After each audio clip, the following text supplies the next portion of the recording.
Several civil society organizations have taken the fight for social grants to the courts.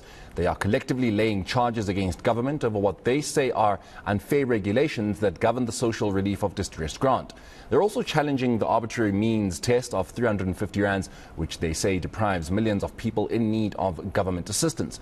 We're now joined by Dr. Kelly Halson, a senior research specialist at the Institute for Economic Justice. A very good morning to you, Dr. Kelly Halson, and thank you so much for your time. So, what exactly are we challenging here in particular, and what are we hoping comes out once we've taken this challenge to the courts? Sure. Thanks so much for having me. So, look, there are two separate but connected issues here. The one that we have heard about a lot in the last couple of weeks is that millions of people have not been paid their social relief of distress grants for April and May. So many people have been waiting now up to 3 months for these grants. The government has now started paying the grants for June, but we're still waiting on the April and May grants to be paid. Now, this situation is the result of regulations which have been written in a way to deliberately exclude people. The National Treasury has allocated an irrational budget cap for the SRD grant. They have only allocated enough money for 10.5 million people to receive the grant every month, when in fact we know from the government's own figures that there are 13.4 million people in South Africa who have no income, and there are 18.3 million who live below the food poverty line, who can't meet their basic food needs.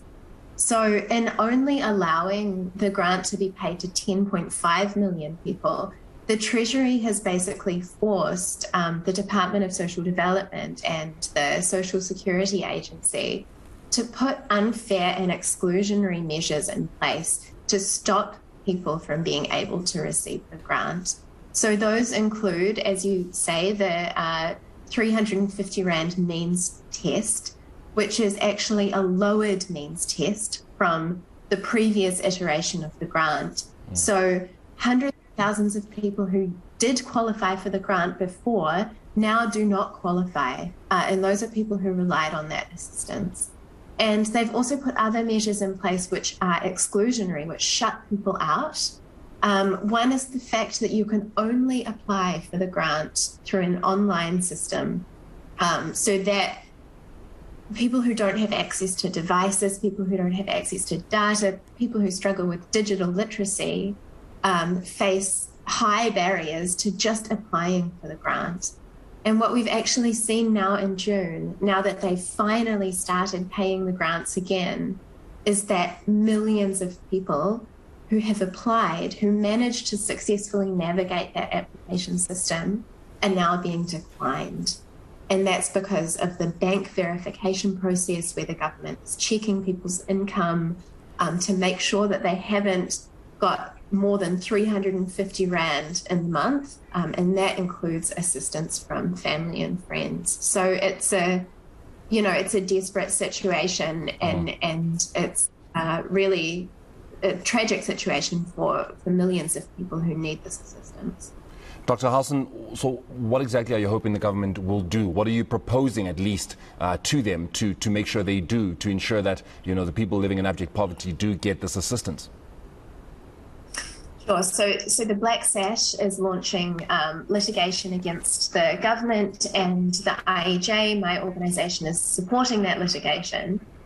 The litigation is challenging the 350 Rand means test threshold, which we are arguing is regressing people's rights that had been previously provided for. So the Constitution obliges the government to progressively realise social assistance for people who need it.